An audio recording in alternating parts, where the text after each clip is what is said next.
Ntar dulu ya, bentar-bentar.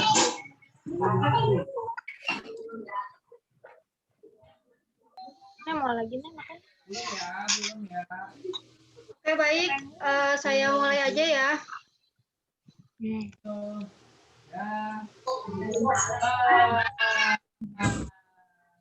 Bismillahirrahmanirrahim. Assalamualaikum warahmatullahi wabarakatuh. Waalaikumsalam warahmatullahi wabarakatuh. Alhamdulillahirrabbilalamin wa bihi nasta'in wa ala umuri dunya waddin. Wassalatu wassalamu ala asrofil anbiya'i wal mursalin wa ala alihi wa sahbihi ajmain amma ba'du. Sebelumnya saya mengucapkan terima kasih kepada adik-adik semua yang sudah ikut join dalam Zoom meeting kali ini. Semoga waktu yang kalian korbankan dan kuota yang kalian korbankan bernilai manfaat. Amin, amin ya robbal alamin. Terima kasih juga buat teman-teman nih yang udah mau diajak berkontribusi, diajak berdiskusi. Nanti ya kita diskusi bareng-bareng. Kemudian, oh iya, buat teman-teman yang mikrofonnya masih nyala, tolong dimatikan ya, agar tidak mengganggu kajian online kita. Oke. Kajian online yang bertepatan pada tanggal 13 Februari di hari Sabtu ini, kita akan mengupas mengenai makna rahasia di balik perintah Iqra. Ya. Mengapa saya mengambil tema ini? Karena pada suatu ketika Rasulullah pernah bersabda, akan datang dalam waktu tidak lama kepada manusia suatu zaman di mana agama Islam itu hanya tinggal nama saja, ya. Agama Islam itu hanya tinggal nama saja dan Al-Quran hanya tinggal tulisan saja. Kalian menyadari nggak kalau semakin hari semakin bertambahnya tahun orang-orang Islam itu semakin menurun perkembangannya. Menyadari nggak? Dimulai dari akhlaknya, dimulai dari pengetahuannya. Kalian menyadari nggak bahwasanya sekarang ini orang-orang non-muslim itu lebih berkembang maju dibandingkan orang-orang Islam. Menyadari apa tidak? Halo guys, tes suara aku ada gak? Siapa ini ya? Atala. Bukan? Oh iya ada, Atala. Wih gila, sorry ini orang ganteng sibuk nih, biasalah. Iya, lanjut Atala. Kak. Langsung gabung aja ya, Atala. Iya Kak. Makan jangkrik Atala. Saya mau membacakan suatu hadis. Saya ulang lagi ya. Akan datang dalam waktu tidak lama kepada manusia suatu zaman di mana agama Islam hanya sebuah tinggal nama. Hanya sebuah nama saja, tetapi nilai-nilai Islamnya sudah tidak terlihat lagi seperti sekarang ini, ya. Pemuda-pemuda, terus bahkan ulama-ulama hanya memiliki ilmu, ya kan? Memiliki ilmu saja, akhlaknya tidak diterapkan di dalam kehidupan sehari-hari. Nah, kalian juga harus sadari bahwasannya orang-orang non-muslim ini kok sekarang lebih maju ya daripada orang-orang Islam. Kenapa? Padahal pada zaman dahulu di abad pertengahan Islam yang memimpin dunia. Tapi kenapa sekarang ini kok orang-orang non-muslim yang memimpin dunia? Nah, jawabannya ada di makna rahasia di balik perintah Iqra. Lanjut ya. Di sini sebelumnya saya akan menanyakan pada kalian, ada yang udah tahu belum sejarah turunnya wahyu pertama kepada Nabi Muhammad? Siapa yang udah tahu silakan diceritakan. Saya tahunya dikit-dikit doang Kak. Oh iya nggak apa-apa. Silakan Tala. Kejadiannya waktu ini bukan sih yang kata apa? Aduh lupa kan. Yang kata dia ini. Yang kata menerima wahyu pertama kali Kak. Iya, itu kan, wahyu yang pertama waktu kali. Waktu lagi Nabi Muhammad hijrah, dia kalau nggak salah istirahat di Gua Hiro. Ya. Terus sih takut salah beneran. Iya benar. Oh benar, Lanjutkan Ata. di Gua Hiro. Nah, bersama Abu Bakar As-Siddiq. Waktu dia istirahat, tiba-tiba datanglah malaikat Jibril ngasih dia wahyu pertama. Ketika malaikat Jibril bilang ke Nabi Muhammad, wahai Muhammad, Iqra, bacalah. Lalu Nabi Muhammad bilang, sungguh Jibril bahwa aku tidak bisa membaca. Habis itu malaikat Jibril bilang lagi, wahai Muhammad, Iqra, bacalah. Habis itu Nabi Muhammad bilang, wahai Jibril, sungguh aku tidak bisa membaca. Habis itu badan Nabi Muhammad panas dingin, getar. Setelah itu dipeluklah oleh malaikat Jibril. Setelah dipeluk malaikat Jibril, ya gitu doang Kak saya tahu. Ya, bagus Atala, bagus, sangat bagus penjelasannya. Ya, jadi sejarah turunnya wahyu pertama kepada Nabi Muhammad itu beliau bukan hijrah ya, Atala. Saya meluruskan aja. Beliau ini bertahanus atau berdiam diri, bahasa kerennya itu introspeksi diri lah ke Gua Hiro gitu. Introspeksi diri, kalau kita introspeksi diri kemana tuh? Ke sosmed ya? Ke sosmed biasanya. Kalau teman-teman. Nah, kalau Nabi Muhammad ini introspeksi diri ke dalam Gua Hiro. Selama 3 tahun, nggak cepat tuh Nabi Muhammad introspeksi dirinya selama bertahun-tahun. Nah, kemudian datanglah malaikat Jibril pada usia Nabi Muhammad itu usianya 40 tahun. Ya.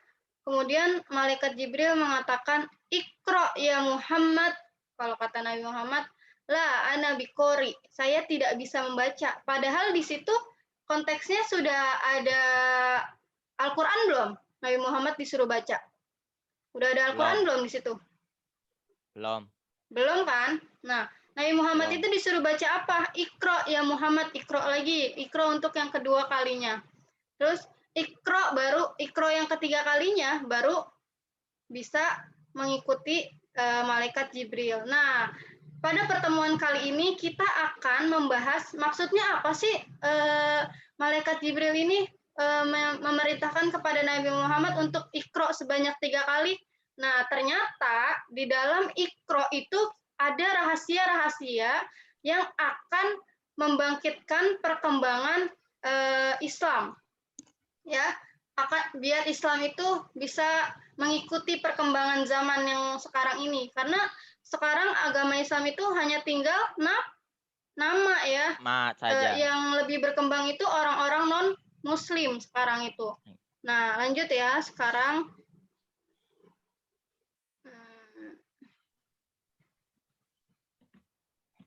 Rehan ada gak Rehan ini?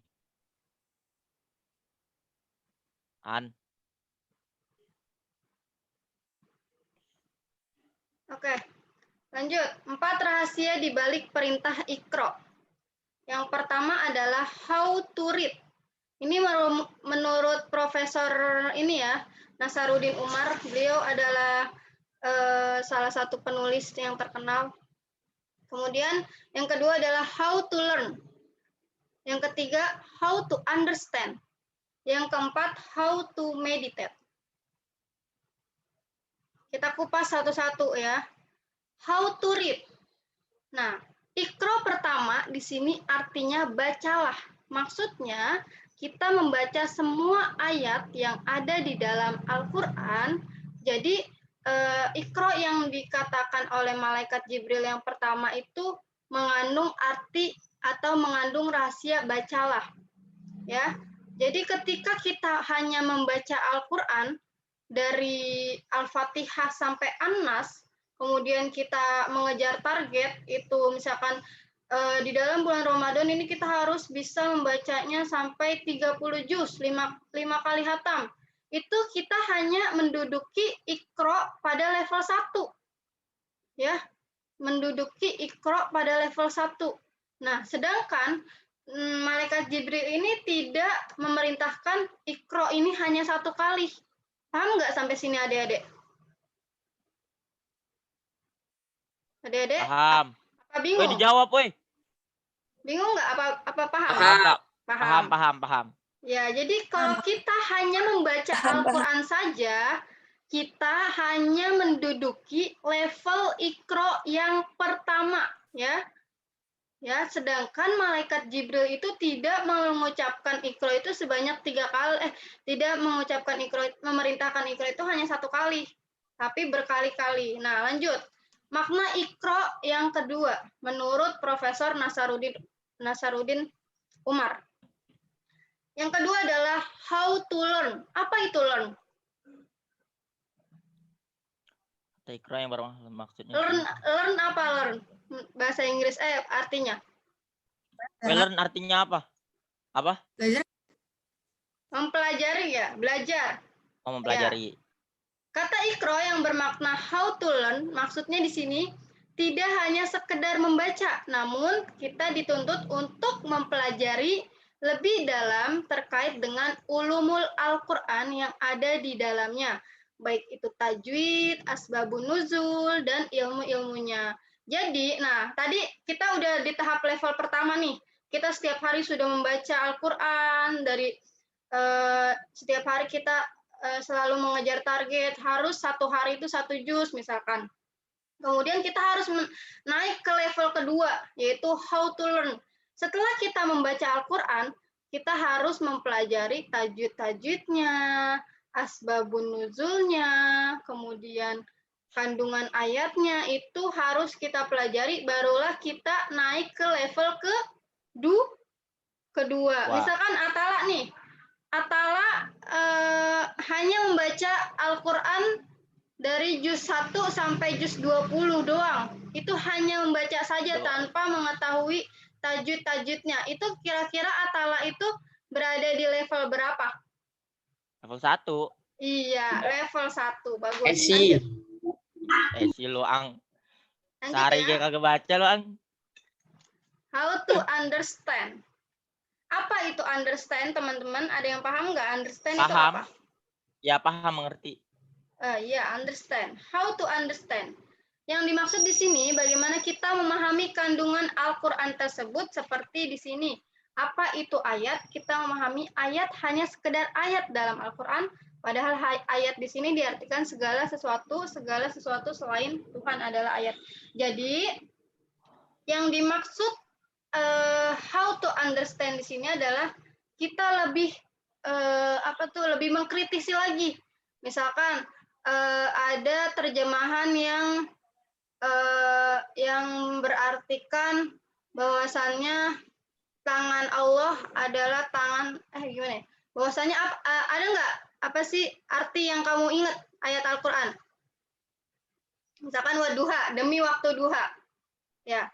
Nah, kita tidak hanya sampai untuk membaca arti demi waktu duha, tapi kita cari tuh apa sih kandungan yang dimaksud dari demi waktu duha ini? Apa yang Allah mau dari kandungan ini? Itu baru kita menaik level ketiga, how to understand. Nah, kita sekarang ini hanya memahami ayat itu sebagai ayat Al-Quran, bener nggak? Cuman yang kalian pahami pasti ayat itu hanya ayat Al-Quran kan? Iya. Ya, padahal ayat di sini bukan hanya sekedar ayat dalam Al-Quran, tetapi segala sesuatu selain Tuhan adalah ayat. Apa itu segala sesuatu selain Tuhan adalah ayat? Seperti ciptaan-ciptaannya, seperti langit dan bumi. Nah, kita harus merenungi bahwasannya langit dan bumi itu merupakan ada pengetahuan di dalamnya, misalkan kayak turunnya hujan. Turunnya hujan itu dari mana? Dari Allah. Dari Allah. Tahu nggak ilmunya tentang turunnya hujan? Kenapa bisa diturunkan hujan? Ya, untuk ngasih rezeki, Kak. Dari iya gak sih? Jadi diturunkannya hujan itu kan ada tuh ayat tentang Allah menurunkan hujan ke bumi gitu-gitu kan. Nah, kita bukan hanya sekedar oh iya Allah yang nurunin kok hujannya, tapi kita harus cari tahu ilmunya itu apa. Ilmu kok bisa sih hujan bisa turun gitu. Oh, ternyata ilmunya gini. Air laut itu menguap ke atas ketika musim kemarau, dan kemudian air laut itu ketika menguap, ketika di awan sudah penuh, barulah proses hujan itu turun. Nah, dari situ baru kita sudah memahami makna Iqra yang ketiga. Gitu. Jadi tidak hanya melibatkan terjemahan-terjemahan di dalam Al-Qur'an, tapi kita harus mencari tahu ilmunya, ya. Harus mencari tahu, kok bisa ya ada siang dan malam? Bagaimana ya? Jangan langsung jangan langsung diserahkan. Oh, itu mah udah takdir Allah, Kak. Udah ketentuan Allah, Kak. Tapi kita sebagai orang muslim harus belajar mencari tahu kenapa bisa ya siang dan malam itu antara Indonesia sama Jepang kok beda. Nah, itulah yang akan membangkitkan atau yang akan meningkatkan keilmuan kita, karena orang-orang non-muslim itu dia tuh selalu mencari tahu gitu. Kok bisa ya ada matahari? Nah, seperti Cina. Cina ini pengen membuat apa dia? Membuat matahari ya. Matahari buatan. Tapi katanya Kak itu cuman alat listrik doang Kak yang aku baca. Cuman Iya. cara kerjanya seperti matahari, bukan matahari beneran gitu. Iya, jadi yang aku baca. Cina itu kan melihat kok bisa ya matahari ini panas gitu. Nah, dia bukan hanya sekedar melihat, tapi dia mempelajari. Saya bisa nggak ya membuat seperti ini gitu. Nah, kalau coba kita ditanamkan dalam diri kita. Misalkan kita melihat sesuatu, harus kita renungin. Kok bisa ya ini seperti ini? Jangan hanya sekedar melihat saja, tapi kita merenungi juga. Kok bisa ini terjadi gitu. Agar apa? Agar nanti umat Islam itu berkembang maju, mengalahkan orang-orang non-muslim. Karena faktanya sekarang, orang-orang non-muslim itu lebih maju ya kan teknologinya. Kalian sadar nggak? Kalau kita hanya mengikutinya saja, mengikuti zaman, tidak menciptakan. Benar nggak? Benar. Ya, padahal astronot pertama orang muslim Kak. Iya, benar banget tuh. Padahal yang bukan orang kafir. Iya, pertengahan abad lalu itu Islam yang memimpin dunia, Islam yang menemukan rumus logaritma, yaitu yang menemukan adalah Al-Khawarizmi. Kemudian yang merumuskan apotik resep. Nah, yang membuat resep itu adalah Al-Qanun Fitti. Padahal umat Islam umat Islam pada pertengahan abad lalu itu yang memimpin dunia loh. Cerdas-cerdas. Iya, cerdas-cerdas. Tapi kenapa makin hari sekarang kita malah makin merosot? Bukan sekedar akhlaknya, tapi intelektualnya kita merosot gitu. Bisa dijawab ya teman-teman. Jadi how to understand di sini itu cobalah kita jangan hanya membaca Al-Quran saja. Jangan hanya membaca arti Al-Quran saja, tapi kita renungin apa itu artinya, bagaimana kok bisa ini terjadi di alam ini, mengapa adanya. Oh iya, kamu tahu nggak yang menciptakan pesawat itu pertamanya itu ilmuwan Islam. Dia itu sampai meninggal. Pernah dengar ceritanya, Atala? Pernah, cuman baru dikit-dikit. Iya, jadi sebenarnya yang aku tahu cuman pesawat tuh udah diprediksi sama Al-Qur'an yang kata ayatnya. Ya. Sungguh ketika manusia semakin ke atas itu badannya semakin berat, dan semakin apa gitu. Dan itu sebenarnya dalam Al-Qur'an. Dan benar itu kayak prediksi pesawat itu. Iya, jadi ada ilmuwan muslim, saya lupa namanya, jadi dia itu terbang di ketinggian 1000 kaki kalau nggak salah, itu dia terbang namanya sampai Abbas bin Firnas. Iya, nah itu benar, Abbas bin Firnas. Ya, itu Atala udah pernah dengar ya? Coba Atala diceritakan. Enggak, Kak, enggak, cuma tahu doang. Enggak apa-apa, bagi-bagi ilmu. Enggak, beneran aku nggak tahu. Kak Viva aja ceritain, Kak. Aku bener belum tahu, ini mau dengar. Ya intinya dia itu mencoba-coba untuk menjadi dia kan melihat burung tuh. Kenapa bisa terbang gitu-gitu. Terus dia mencobalah terbang di ketinggian berapa gitu. Kemudian dia meninggal ya, Tak? Saya juga agak lupa sih ceritanya. Kayaknya sih meninggal yang aku dengar dari Ustadz. Ya, dia akhirnya meninggal. Nah, dia itu terus ada gini. Kenal Ibnu Rus nggak? Ibnu Rusdi. Ibnu Rusdi. Rusid Kak, Ibnu Rusid. Iya, Ibnu Rus. Nah, dia itu nih. Oh, Ibnu Rus, iya. Nah, kalian ini saya coba tanya ke Amanda ya. Amanda kalau pagi-pagi ngapain Amanda? Tidur. Lagi sholat, terus mandi gitu. Ya. Kemudian siangnya? Tidur lagi. Enggak tidur lagi. Ya nugas aja. Sore? Malam? Kalau maghrib ngaji, kalau malam ya ngerjain tugas rumah gitu. Oh iya, bagus. Jadi gini, sahabat Rasul, ilmuwan Muslim pada zaman dahulu itu Ibnu Rus, dia itu paginya itu menjadi kodi atau hakim. Dia memiliki 3 profesi loh dalam satu hari. Iya. Yang kedua, kemudian dia siang harinya jadi filosof. Jadi filosof atau dia juga biasa menulis ketika siangnya. Kemudian tidak disangka pas malamnya dia jadi sufi. Fisikiawan. Jadi apa Kak? Sufi. Pada Sufi. malam harinya dia jadi sufi. Ya. Jadi kita sebenarnya bisa loh seperti ilmuwan-ilmuwan Muslim pada zaman dahulu. Cuman kita belum ada kemauan karena kita selalu mengikuti zaman. Coba kita mulai dari hari ini, misalkan Amanda bisa aja nih jadi guru pagi-pagi. Guru Amin. Guru untuk adiknya. Bisa aja kan Amanda jadi guru. Kemudian Amanda nanti siangnya menjadi penulis. Iseng-iseng, saya nulis diary aja nggak apa-apa.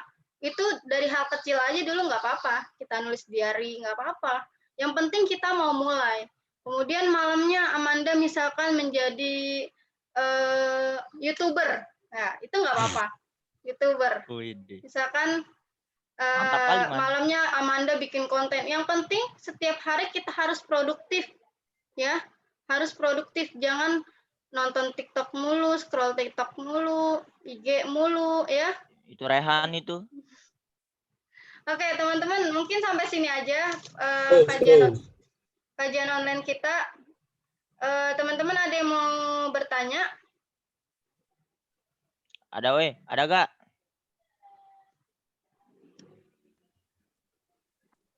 Oh ya, gimana nih? Teman-teman udah pada diisi belum? Itunya. Hah? Daftar Belum, hadir belum. dan Udah tesnya. Kak, udah. Udah. Mana? Ada. Udah. Ya, setelah Zoom ini saya akan memberikan tes lagi untuk menentukan siapa yang berhak mendapatkan hadiah dari saya. Isi apaan Kak? Tadi saya gak tahu, aduh kelewat. Nggak apa-apa, daftar hadir sama tes yang pertama dulu Atala kamu isi di Google Form. Yang mana Kak? Itu Di udah Google saya kirim di grup. Oh, oke. OTW.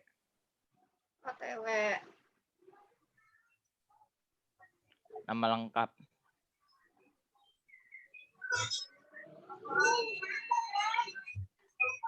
Ang, ade lu mana, Ang? Anjing lu. Astagfirullahaladzim. Lu Rehan ya. Tes pemahaman. Ya udah, Ini saya tesnya tutup udah aja langsung ya, ada Dek. Kak, ini Kak. Ini doang Kak. Apa? Tes pemahaman agama Islam dasar di sini doang udah, nggak ada lagi. Iya, segitu doang. Tapi nanti setelah ini saya berikan tes, tolong diisi ya teman-teman yang baik. Semoga kalian waktu yang terbuang, waktu yang diluangkan hari ini bisa bermanfaat, bisa mendapatkan ilmu yang berguna hari ini. Kira-kira teman-teman ada yang mau bertanya apa enggak nih? Udah aja kali ya? Soalnya Google Zoom-nya cuma sampai 45 menit. Oh ya udah. Ya. Nggak ada Kak.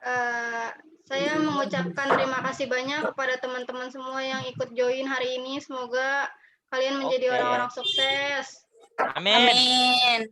Nanti kalau Tadi dulu saya tutup dulu deh. Terima kasih atas kehadirannya. Wabillahi taufik wal hidayah. Wassalamualaikum warahmatullahi wabarakatuh. Oh iya, teman-teman.